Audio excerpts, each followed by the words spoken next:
personalmente me perdí mucho en lo que es ¿cómo se llama? Asentamientos.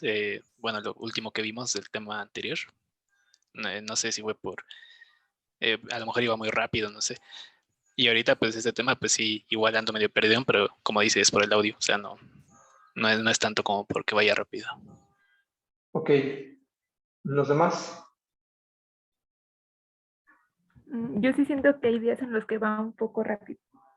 No siempre, pero hay días en los que siento que sí. Y pues ahí me pierdo un poquito también. Ok.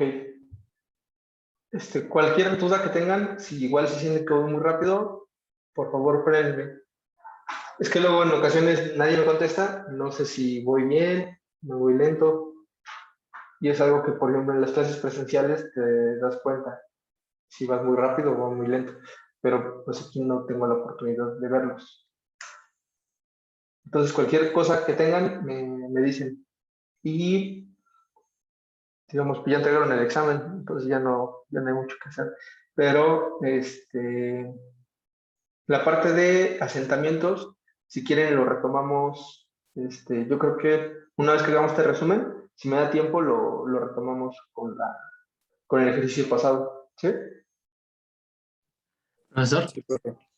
Sí, también bueno, a mí, digamos que no me he perdido tanto, pero pues sí he tenido que ver las clases de sí, nuevo para comprender las cosas que no entendí, pero sí creo que nos haría bien que usted hiciera un resumen, como un breve resumen, de cada ejercicio. O sea, ya cuando tenemos las tres condiciones, como decirnos cómo fuimos detallando todo o sea, para que nos presente algo más general, porque a veces sí se pierde uno en cuanto a los tres análisis que se tienen que hacer. sí, ok. Sí, vean que, bueno, ustedes ya lo vieron con los otros ejercicios, es un trabajo largo, entonces, sí hacemos el resumen al final, y de hecho al principio, creo que antes de que fuera lo del paro, habíamos dicho que íbamos a darle 2 o 3 minutos a un resumen de la clase. Entonces, hay que retomarlo para que no se pierda. ¿Ok? Gracias, ingeniero. Ok. Entonces, ahora sí vamos a continuar con lo demás. Bueno, el resumen, más bien. Lo que les comentaba es de que la cimentación compensada, su objetivo es retribuir el peso del suelo excavado con el peso de la estructura. Y se va a dividir en 3 tipos, lo que es la cimentación 100% compensada, semicompensada y sobrecompensada. La 100% compensada es la que retribuye el peso completamente del suelo excavado con el peso de la estructura, ¿sí? Entonces, digamos que no hay un incremento en cuanto a un cambio de esfuerzos en el suelo, ¿sí? Sin embargo, cuando damos la parte de deformaciones se van a dar cuenta que no es así. Pero de manera general es eso, la cimentación 100% compensada, es decir, que no vamos a alterar prácticamente nada del suelo, ¿sí? Es decir, que vamos a tener la misma presión de contacto que el esfuerzo total a nivel de desplante. Para la cimentación semicompensada, en este caso sí hay un incremento de esfuerzo, es decir, que la presión de contacto es mayor al esfuerzo total a nivel de desplante. Y para la cimentación sobrecompensada es lo contrario, el esfuerzo total a nivel de desplante es el mayor con respecto a la presión de contacto. Por normativa, no podemos tener una sobrecompensación mayor a 1 tonelada por metro cuadrado. Esto porque nos puede provocar expansiones a largo plazo. Lo comentamos varias veces que, por ejemplo, tenemos algo muy visual que lo que pasa en lo que es la calzada de Tlalpan. En los pasos de desnivel donde está el metro se tienen expansiones a largo plazo debido a que se quitó todo ese hueco de suelo y solamente se colocó parte del túnel con una carpeta asfáltica, ¿sí? Entonces realmente fue una sobrecompensación mayor a 1 tonelada por metro cuadrado que está provocando expansiones a largo plazo. Vimos que también al tener una presión de contacto, y si buscamos la compensación al 100%, pues era prácticamente igualar los pesos volumétricos y la presión de contacto con respecto al esfuerzo total, y llegábamos a una profundidad, digamos, más o menos elevada, que es una estructura mediana de 6 pisos y que tendríamos que excavar 5.35 metros, que igual se los comenté, a partir de 5 metros ya se vuelve un tanto más complicado la parte de la excavación, por condiciones de drenaje, por métodos de retención, que aparte necesitas impermeabilizar completo, bueno, que tengas una cimentación completamente impermeable, entonces sí puede sobrelevar bastante el costo. La estructura que estábamos revisando es una estructura de 3 niveles, bueno, semisótano, planta baja, 3 niveles más azotea, y es de uso de oficinas. Vimos que se puede obtener una cimentación compensada simplemente con el hecho de excavar más profundo y obtener esa compensación, ¿sí? Pero puede ser mediante una losa completamente maciza o una losa con graves invertidas. Sin embargo, vimos que esas, en cuanto hay un evento sísmico, pierde bastante rigidez. Por eso que lo más óptimo es emplear un cajón de cimentación que tiene una losa fondo, una losa tapa y los diafragmas. La altura del cajón de cimentación, digamos de manera, no como receta, pero de manera aproximada, puede ser que el largo de la estructura, entre 20, nos puede dar la altura de la cimentación aproximada. Digamos que aquí no hay ninguna duda. Profesor, Sí. ¿y en qué parte entra el diseño de estructural? O sea, porque hasta ahorita hemos hecho el análisis geotécnico, pero ¿el análisis estructural entra antes o después de hacer el análisis geotécnico? Es prácticamente la par. Ah, ok. Digamos, en cuanto a secuencias, primero se presenta un proyecto arquitectónico. El proyecto arquitectónico es el que te va a decir, es un edificio de tantos niveles y va a ser de tal uso, va a tener elevador, no va a tener elevador, va a tener sótanos, no tiene sótanos, cuál es la distancia aproximadamente entre ejes que quieren ellos, principalmente por la parte de los claros. Entonces, después se entra con la parte estructural, digamos, ahí el estructurista con el arquitecto tiene mucho mayor interacción, y después, como se va haciendo la parte estructural, entra la parte geotécnica. Digamos, el estructurista ya tiene definido su sistema estructural, cuáles son sus descargas, nosotros le solicitamos las descargas al estructurista y con eso hacemos nuestro diseño. Mientras todo eso pasa, nosotros empezamos con la parte de exploración. No sé si quedó clara esa duda. Sí, ya, gracias, profe.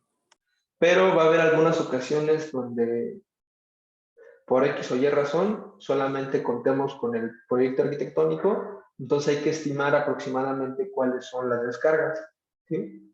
Entonces, vean que, por ejemplo, como geotecnistas, si quieren dedicar a la geotecnia, tienen que tener en cuenta más o menos una sensación de qué tipo de elementos puede tener, si es una estructura de concreto, de qué tamaño aproximadamente son las columnas, las traves, como de qué sistema puede ser, para tener unas descargas aproximadas y empezar con la parte del diseño. Obviamente se afina ya cuando se tiene un sistema estructural definido y sería el proyecto completo.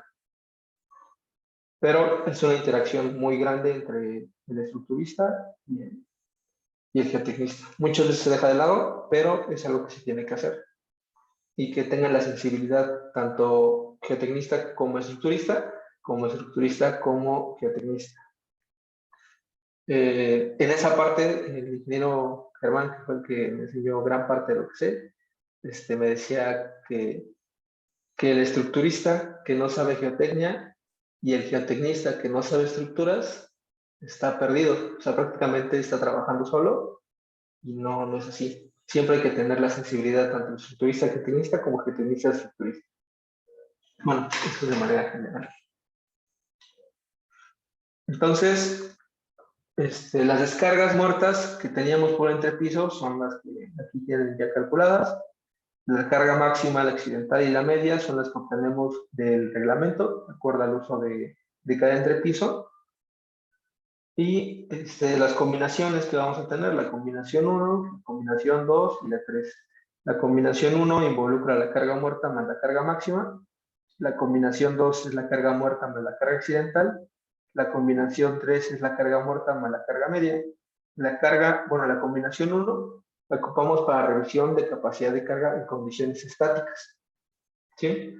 Y la combinación 2 se ocupa para revisión por capacidad de carga, pero en condiciones dinámicas. ¿Cuáles eran esas condiciones dinámicas? Pues principalmente las acciones de sismo. ¿Sí? Nos va a provocar un incremento de presiones o un volteo en la propia estructura que va a provocar un incremento en el suelo, un incremento de fuerza en el suelo, y hay que revisar que no haya problemas por capacidad de carga. Y la combinación 3 es la carga muerta más la carga media, que es principalmente la condición de servicio, y es la revisión por asentamientos. Recuerden que una estructura no solamente, la parte geotécnica no solamente es capacidad de carga, también hay que involucrar asentamientos. Ha pasado muchas veces que se dan las recomendaciones de parte de geotecnia que tienen que a lo mejor profundizar un poco más. El estructurista dice, pues si me planto un metro más arriba, excavo menos, tengo la misma capacidad de carga. Lo hacen, ¿y cuál es el problema? Que no tomaron en cuenta la parte de asentamientos. La compensación nos va a ayudar a que ese incremento de esfuerzos no sea tanto y los asentamientos sean menores. Entonces, no se dejen guiar solamente con la capacidad de carga. Hay que tener en cuenta la parte de asentamientos. Bueno, con esto llegamos a que la profundidad de desplante de nuestra cimentación era de unos 75 metros, que es por parte del proyecto, más la altura del propio cajón de cimentación, que en este caso fueron 2 metros. Y llegamos a la profundidad de 3.75 metros. Aquí involucramos la parte de las descargas, la parte de la estratigrafía, de acuerdo al perfil estratigráfico que ustedes ya tienen también, y lo dividimos con base en el número, contenido de agua. Vimos que, por ejemplo, a partir de los 3.6 metros se mantenía prácticamente constante el número de golpes. Es decir, que en este caso, por ser suelos muy blandos y ser suelos arcillosos, las correlaciones no nos iban a servir de mucho. ¿Por qué? Porque el estrato que se encuentra a 3 metros con el estrato que se encuentra a 20 metros tenían más o menos la misma resistencia. Sin embargo, lo que podemos hacer es extraer muestras inalteradas mediante un tubo Shelby, y ese tubo Shelby se lleva al laboratorio, se extraen muestras, se labra la muestra, se ensaya en una prueba traxial y con eso obtenemos parámetros de resistencia. ¿Sí? Digamos, aquí no hay ninguna duda.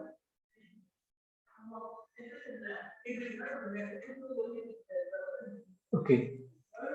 Entonces, ¿no? Ok. Entonces, con base en los pesos volumétricos que podemos estimar con esta ecuación, que ya habíamos dicho que era el contenido de agua más 1 por la densidad de sólidos, por el grado de saturación, por el peso volumétrico del agua, entre el grado de saturación más el contenido de agua por la densidad de sólidos, obtenemos los pesos volumétricos. Hay que tener en cuenta que a partir de donde se encuentra el nivel freático hacia abajo, ya son suelos 100% saturados. Entonces, el grado de saturación, ¿a cuánto es igual?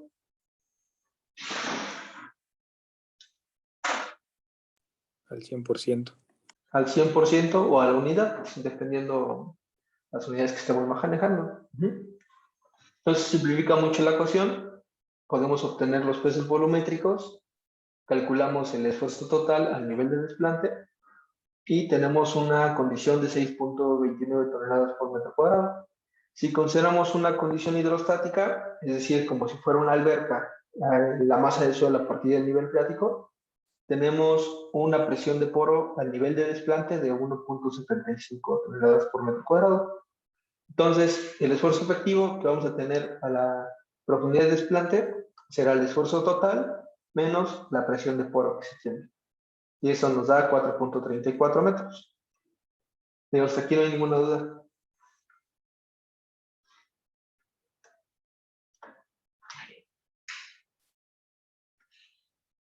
pero, digamos, teníamos ya la profundidad, el esfuerzo total a nivel de desplante, la sobrecarga de la superestructura, pero no tenemos el peso propio de la cimentación, que eso también es parte de la sobrecarga que vamos a ejercer.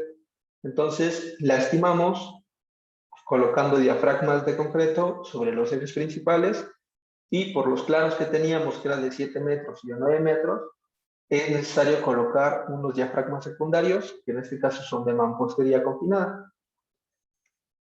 Calculamos el peso aproximadamente de la cimentación, considerando los dados, los diafragmas y los diafragmas primarios y los secundarios. Y con esto teníamos un peso de la cimentación de 1.39 toneladas por metro cuadrado. Digamos, un tanto ligera. Digamos, van a tener un poco más de sensibilidad, pero 1.39 es un peso relativamente bajo para la cimentación. Lo podemos comparar, por ejemplo, con el de las zapatas. Las zapatas nos daban una descarga, un peso propio de la cimentación de 3.5 toneladas, 4 toneladas. Vean que a comparación de esta, es una estructura, bueno, una cimentación un poco más ligera.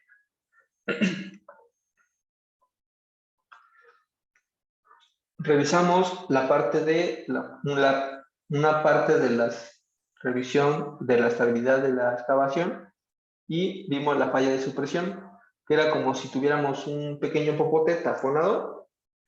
El tapón sería la parte arcillosa del suelo, que es por la parte impermeable que es, y el estrato permeable, que es el que va a querer empujar el suelo, sería el estrato arenoso, el que se encuentra más cerca del nivel de excavación. Entonces, tendríamos que revisar que la presión de poro que se genera en el estrato poroso o drenante sea menor al peso propio de la columna del suelo que está por encima de él. Entonces, revisamos la condición para nuestra excavación y vimos que no cumplía, sí que estaba la presión de poro que se ejercía en el estrato permeable de 7.75 metros era mucho mayor al peso de la columna del suelo que teníamos ahí. Entonces, por lo tanto, es necesario mantener un bombeo constante para la excavación. ¿Qué pasaba si no dejábamos, si por alguna razón interrumpíamos el bombeo? ¿Qué podría pasar?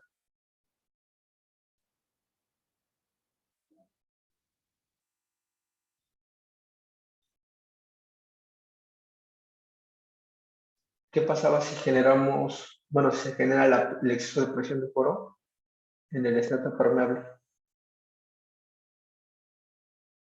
Podría levantar nuestra excavación, ¿no? Te había dicho. Exactamente. Se provocaron expansiones muy grandes, ¿sí? Que no solamente son expansiones, sino que también cuando queramos recomprimir el suelo, pues el suelo ya perdió su estructura, ¿sí? Digamos que lo tenías como, ¿cómo decirlo? Como unos pequeños médanos, los separas y otra vez lo quieres volver a juntar, pero pues es una estructura mucho más abierta, entonces va a querer deformar mucho más. Entonces hay que tener en cuenta siempre eso para la parte del diseño. Y vimos que de manera general había dos tipos de bombeos, el bombeo profundo y el bombeo superficial. El bombeo profundo son mediante bombas inyectoras tipo bala, que es una columna de grava que nos permite abatir el nivel freático, o un bombeo superficial o bombeo de achique, que son bombas, encargamos de bombeos superficiales, donde solamente nos permite mantener seca la excavación. No te provoca un bombeo general, pero nos ayuda a mantener la condición seca.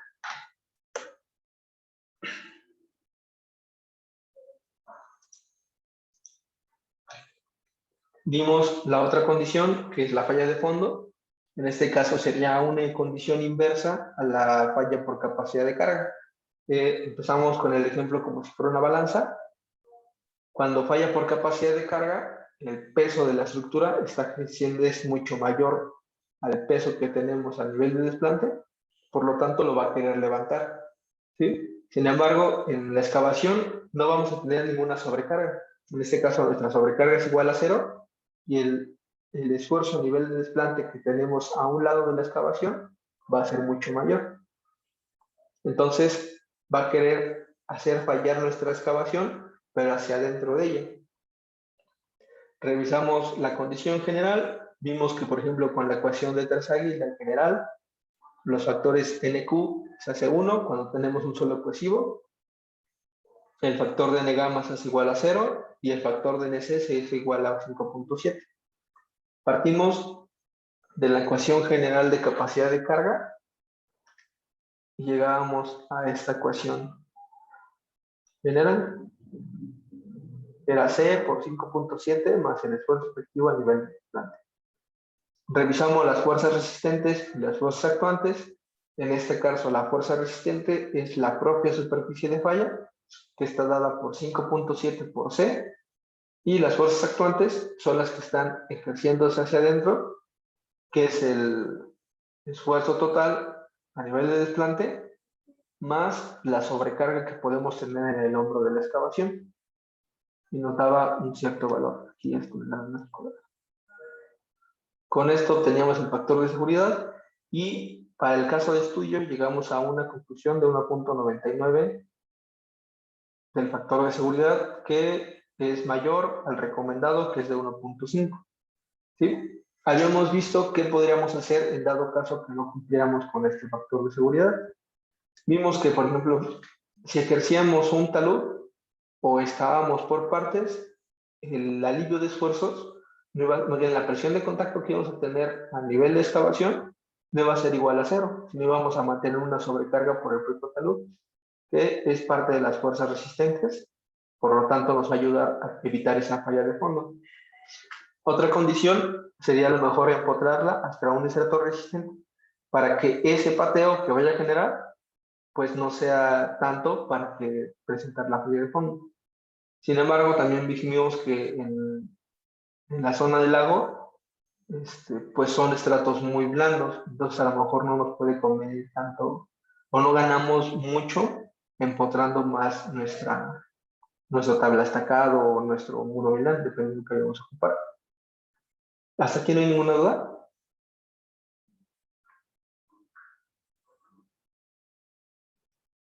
¿Hubo algo que se les haya ido?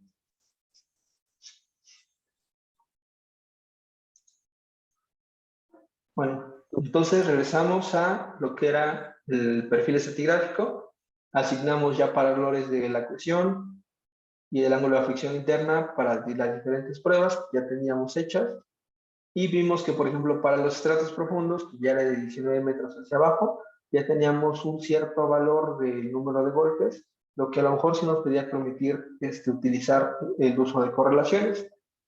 Hicimos las correlaciones para calcular la densidad relativa, con eso calculamos el valor de la cohesión y vimos, por ejemplo, qué tipo de suelo teníamos. Si era un estrato arenoso, solamente consideramos ángulo de fricción interna.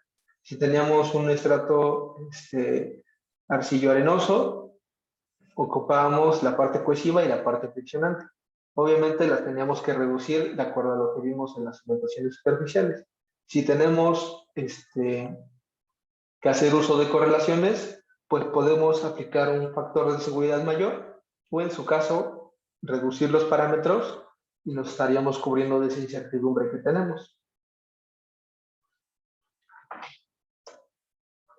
Con esto calculamos el valor de la cohesión y el ángulo de fricción interna promedio para los diferentes estratos.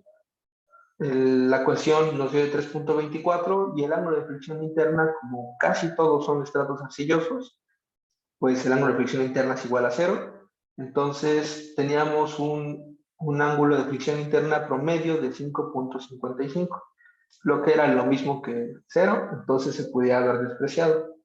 ¿Sí? Pero es importante que ustedes lo tengan en cuenta y vean por qué se considera como cohesivo o no se considera como cohesivo. Entonces, al final, retomamos un poco lo que era la ecuación general de capacidad de carga de Terzaghi, que era 5.7 por C, pero solamente le vamos a aplicar el factor de seguridad a la parte resistente, que es 5.7 por C, entre el factor de seguridad. El esfuerzo efectivo a nivel de desplante no se le aplica una reducción. ¿Hasta aquí no hay dudas?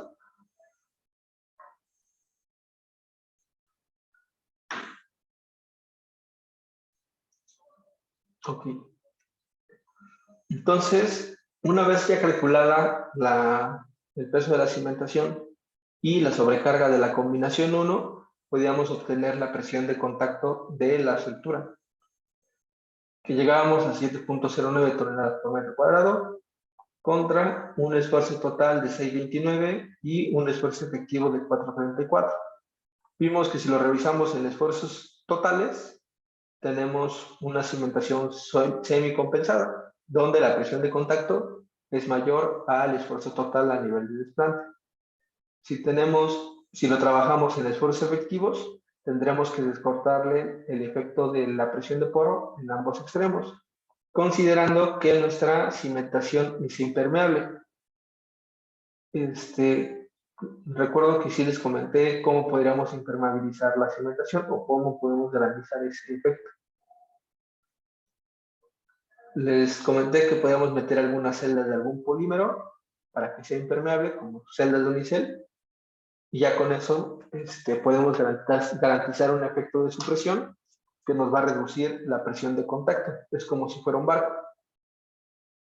Entonces obteníamos una presión de contacto efectiva de 5.14 y un esfuerzo efectivo de 4.34, y si lo revisamos en esfuerzos totales o en esfuerzos efectivos, la conclusión a la que llegamos es exactamente la misma. Solamente hay que identificar bien cuáles son las variables que tienen en cada una. Revisamos la condición de capacidad de carga de 5.7 por 3.24, que es el valor de la ecuación. La capacidad de carga admisible es de 10.5 con respecto a la descarga efectiva de 5.14. Entonces, hasta este punto cumplíamos con la capacidad de carga, pero para condiciones estáticas. ¿No hay dudas hasta aquí?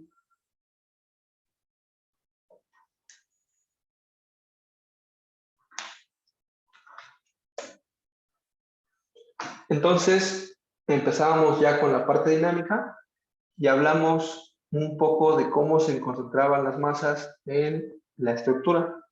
Vimos que, por ejemplo, estábamos trabajando con la cimentación superficial, donde H la tomábamos como a partir del nivel de piso terminado o el nivel 0. ¿Sí? Esta es nuestra altura total, más la altura de la zapata nos generaba un momento de volteo. ¿Sí? También les había hablado de la parte del examen que tuvieron que hacer la semana pasada, y era que entre más profunda se iba nuestra cimentación, más grande era el brazo de palanca, entonces nos generaba un momento mayor, por lo tanto involucraba una sección mayor, que eso era a lo que quería que ustedes se dieran cuenta. Entonces, en una cimentación compensada no se tenía esa condición ideal o esa condición que estábamos trabajando en el tema pasado. En este caso, las masas se concentraban, pero giraba todo en conjunto. Es decir, la parte sísmica llega por el subsuelo, excita la estructura para que genere el movimiento y toda la estructura va a girar o va a provocar un pequeño balanceo. Les hablé un poco sobre respecto al, como un pequeño costalito que tenía arena, que los golpeabas y siempre se regresaban. Y el efecto de por qué se regresaba era porque la altura del centro de masa era muy bajo. Es muy complicado a que se voltee. Necesitabas una fuerza mucho más grande. ¿Sí? Y si comparábamos el peso de la estructura o de cada uno de los entrepisos con respecto al peso de la cimentación, veíamos que el peso de la cimentación iba a provocar ese efecto, a bajar el centro de masa. La altura del centro de masa ya no iba a estar a 2/3 de H, sino a lo mejor un poco más abajo. Digamos que aquí no hay ninguna duda. No, profe. Ok. Entonces, hasta lo que llegamos la clase pasada fue en esto. Calculamos el momento de inercia de la propia cimentación, pero primordialmente para buscar el centroide, ¿sí? ¿Dónde se iba a concentrar la masa de ese cajón de cimentación? Y vimos que se encontraba a 0.85 metros. Lo dividimos en elementos como si fuera la losa fondo, la losa tapa, los diafragmas de concreto y los diafragmas de mampostería. Involucramos una B, un H, la inercia 0, que es B por H cúbica entre 12, el área de cada uno de los elementos, considerando que los diafragmas de concreto pues eran los 4 elementos que están aquí, y los diafragmas de mampostería son 3 elementos, de 30 y 15 centímetros respectivamente. Calculamos el momento de volteo que se generaba, el brazo de palanca con respecto al nivel 0 que tenemos aquí ya marcado, ubicando el centroide de cada uno de los elementos, obteníamos el momento de volteo, o el momento, tal cual, y con esto obteníamos el centroide de la cimentación, que era la sumatoria de momentos entre la sumatoria de áreas, y al final llegamos a 0.85 metros. Ahora tendríamos que calcular cuál es el valor de D. D, recuerden que es la distancia con respecto al centro, del centroide individual con respecto al centroide general. ¿Sí? Entonces, ¿cuánto sería el valor de D para la losa fondo?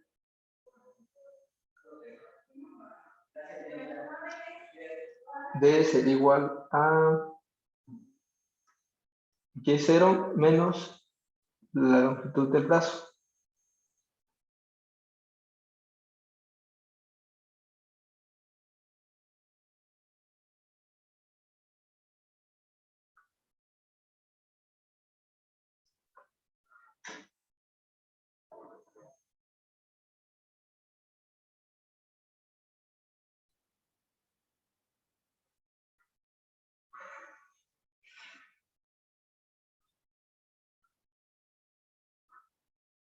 $0.725. 0.725. Sí. Ok.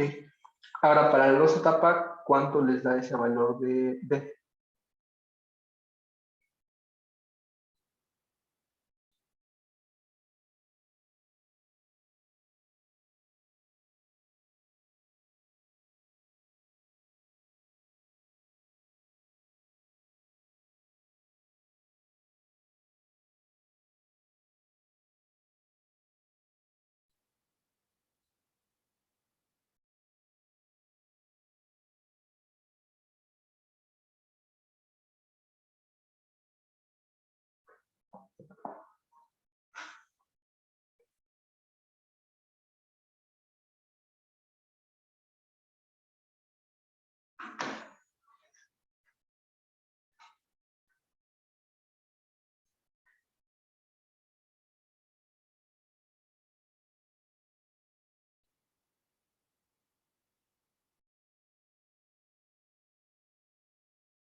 Para la losa tapa, ¿cuánto vale D?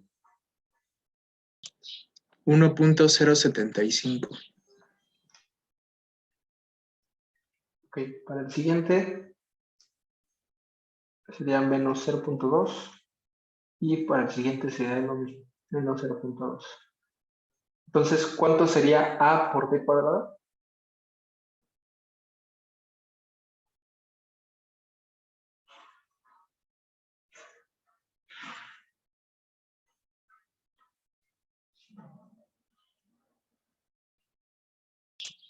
Profe, es menos 1.075 en el segundo, en la losa tapa. Menos, ok. Ajá. Ok.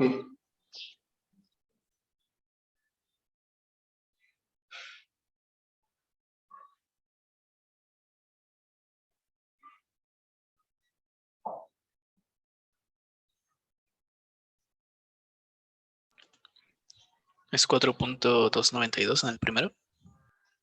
4.292.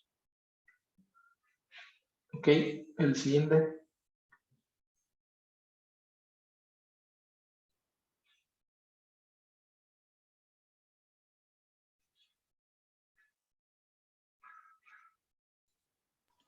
Menos 3.81. Profe, 82. creo que en el primero da 3.11, creo que se le olvidó. Bueno, no está elevado al cuadrado. Ah, sí, es cierto. Sí, no está elevado al cuadrado. 3.11. Sí, sí, 3 puntos. Ok, el siguiente.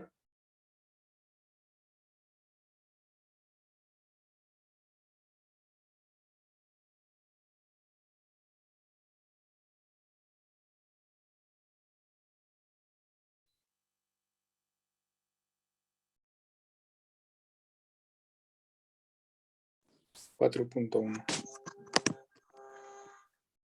Con el punto 1. Ok, el siguiente.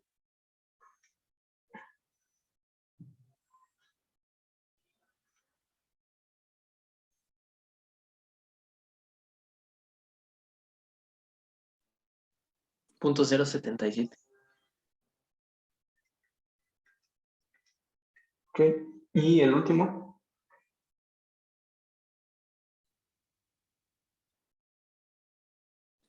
.029. Ok, vamos a calcular la suma de área por d cuadrada. ¿Cuánto les da?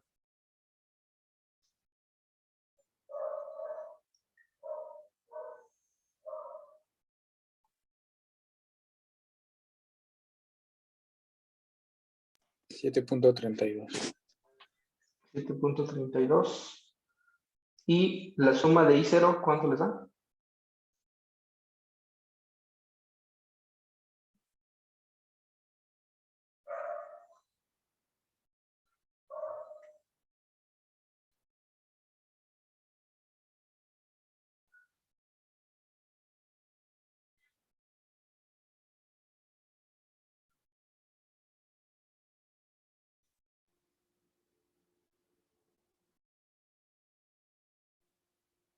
Da .6. 0.6. Entonces, aquí voy a anotar el valor de la inercia total, que será I0 más el área por d cuadrada. ¿Cuánto sería esto? Sería 0.6 más 7.32, que sería igual a 7.92 metros a la cuarta. ¿Sí?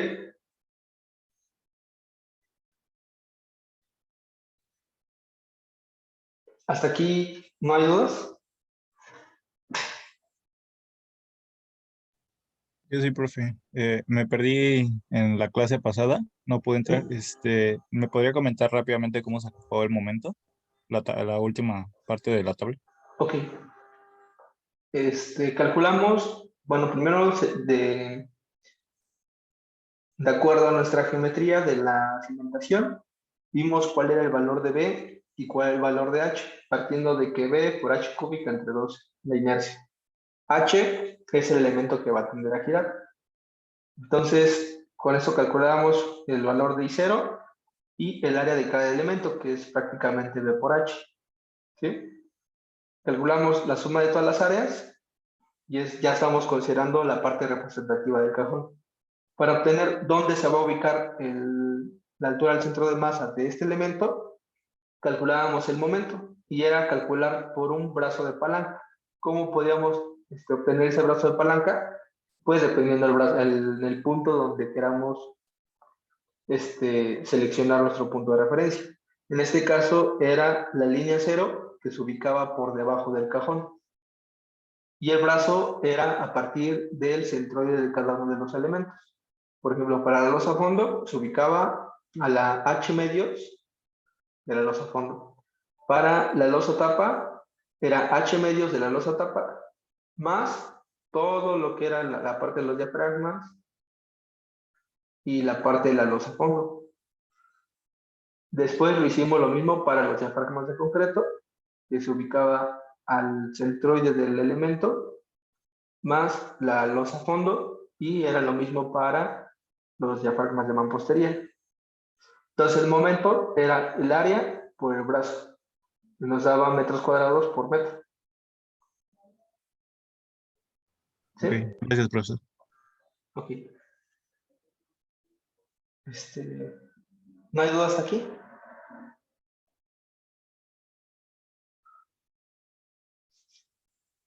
Ok.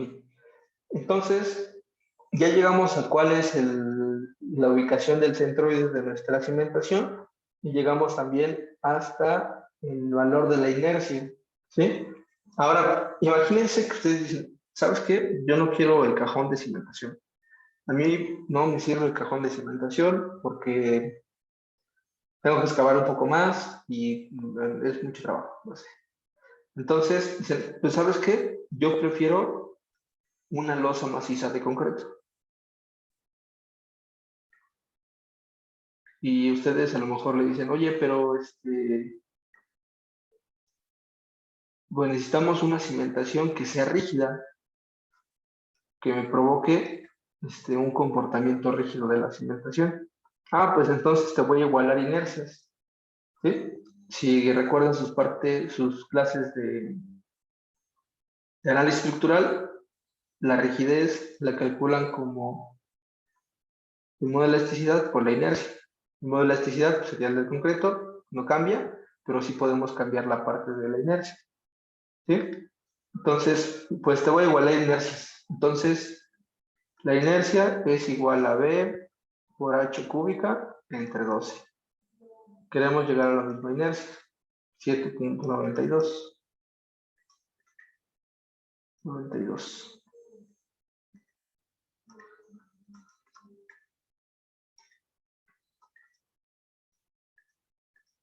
¿Ok?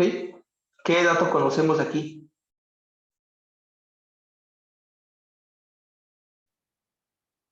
Pues sabemos cuál es B, ¿no? Sería completamente el área o el ancho del cajón. Entonces sería 23.7 entre 12 por H cúbica igual a 7.92.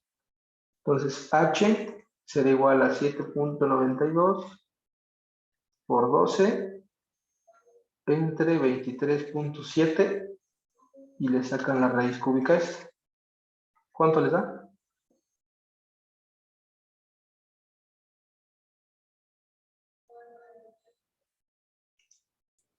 1.589. Pues 1.6 metros, ¿no?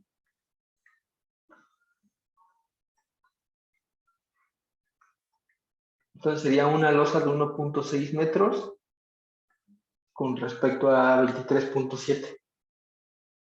Pues una losa de ese tamaño es bastante elevada, ¿no?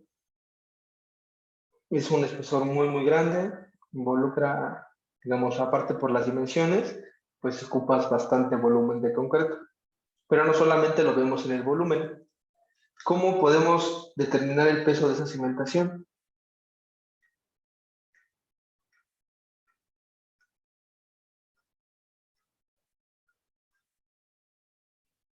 Pues muy fácil, el peso de la cimentación será igual al espesor H por el peso volumétrico del concreto. Entonces el peso de la cimentación será igual a 1.6 por 2.4. ¿Cuánto les da? 3.84. 3.84 toneladas por metro cuadrado. ¿Sí? Vean este dato, 3.84 y con la cimentación teníamos 1.39. ¿Cuánto pesaba nuestro edificio inicialmente? Digamos, sin considerar la parte de la sobrecarga, 5.7. O sea, estamos añadiéndole un 75% más de la superestructura solamente con una losa de gran espesor.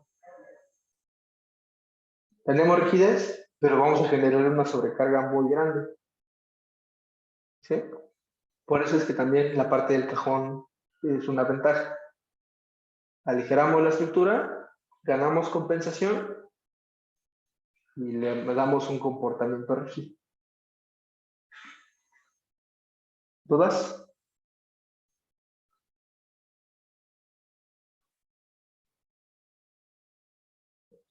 Digamos, de manera general, los edificios que tienen una losa de cimentación y tienen arriba de 4 o 5 niveles,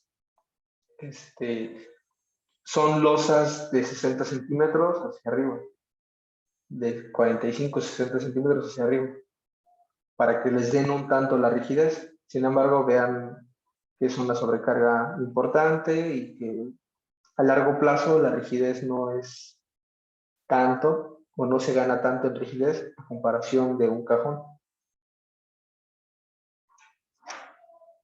¿Dudas? Profe, ¿No? una pregunta. Sí. ¿A partir de cuántos niveles de algún edificio se empiezan a usar los pilas y pilotes? Ok.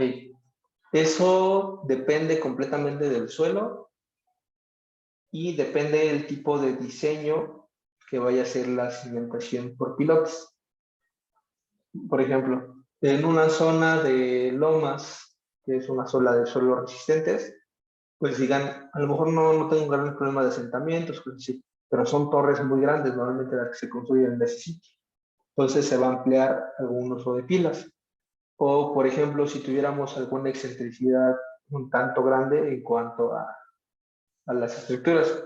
Por ejemplo, ahorita estamos trabajando en un edificio, voy a dibujarlo aquí rápidamente. Es un predio como trapezoidal y dentro del trapecio se tienen dos edificios, un cuerpo aquí y otro cuerpo aquí. Lo ven en planta y se ve, digamos, un tanto normal. Lo ven en corte y serían más o menos algo así. Y el otro edificio está por acá. Todos están conectados por por un sótano. ¿Cree que tenga algún problema si uso un cajón de cimentación aquí?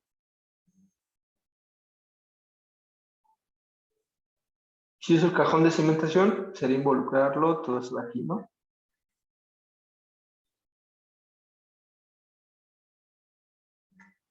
Pero ¿qué creen que pase a largo plazo?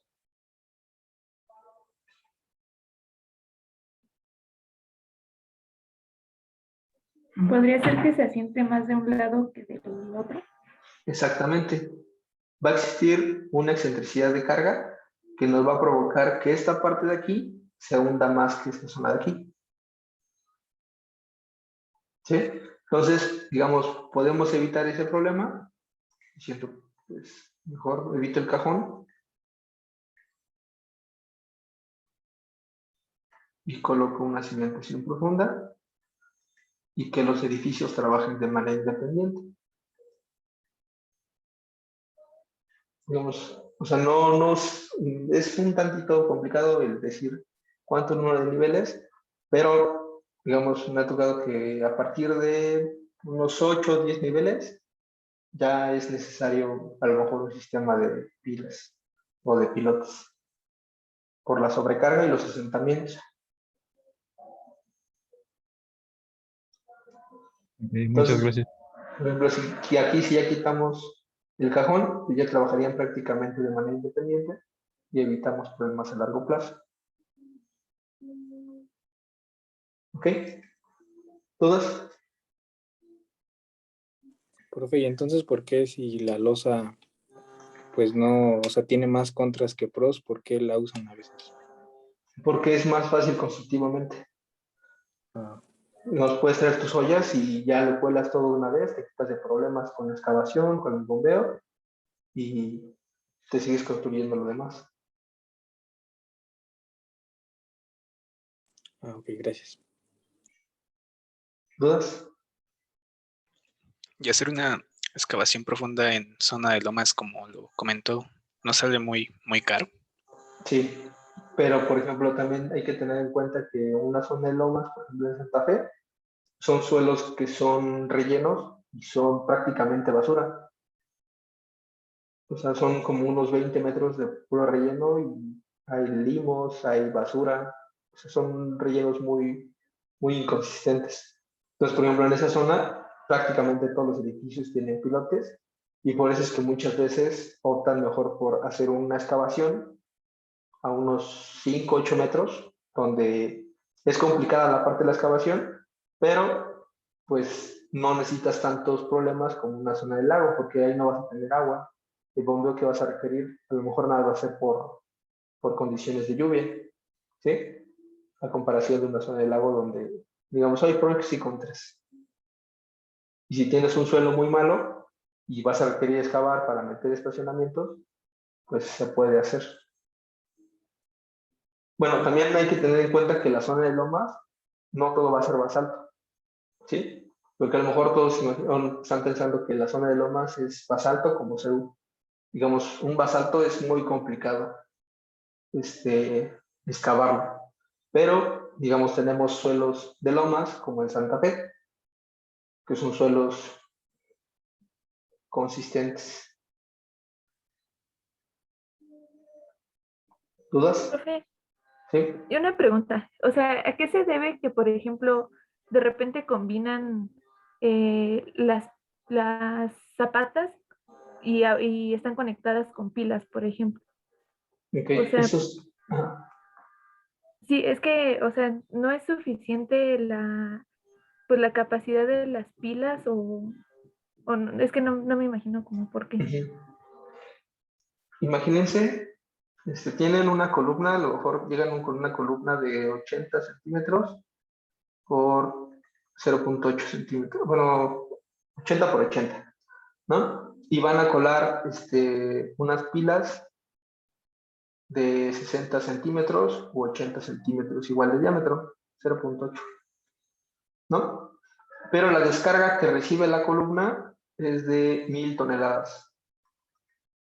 Pero la capacidad de carga de la pila es de, no sé, 250 toneladas. ¿Sí? Entonces, las pilas pues, trabajan prácticamente focalizadas. Entonces, la sobrecarga de 250 toneladas que resiste una pila no va a ser suficiente con respecto a la de 1000 toneladas que recibe la zapata, más bien la columna. Entonces, se puede optar por ampliar el área de la columna mediante la zapata y colocar las pilas que requieras en cada una de ellas y cumplir con la resistencia. Bueno, aquí serían las 1000 y ya serían las 4, digamos, en forma de cruz. Entonces ya tendrías, no sé, 500 y 500 por eje. Sí, así lo expliqué. Sí, profe, o sea, es como para distribuir mejor la descarga. Exactamente. Ah, ok, gracias. También se puede hacer uso con el propio cajón, pero por ejemplo el cajón nos va a ayudar más para pilotes que para pilas, principalmente por el procedimiento constructivo. Pero eso lo podemos ver para la parte de cimentaciones profundas. ¿Dudas hasta aquí?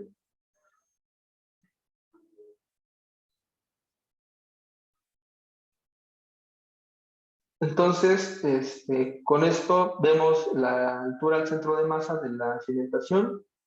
En la próxima clase ya vemos la parte de cómo calculamos la altura al centro de masa de toda la estructura y la revisión sísmica, la parte por volteo. ¿Sí? ¿Qué tal se escuchó esta clase? Bien, Desde que volvió estuvo bien el audio. Sí, igual me pareció excelente. Ok. Perfecto. Entonces, con esto lo dejamos.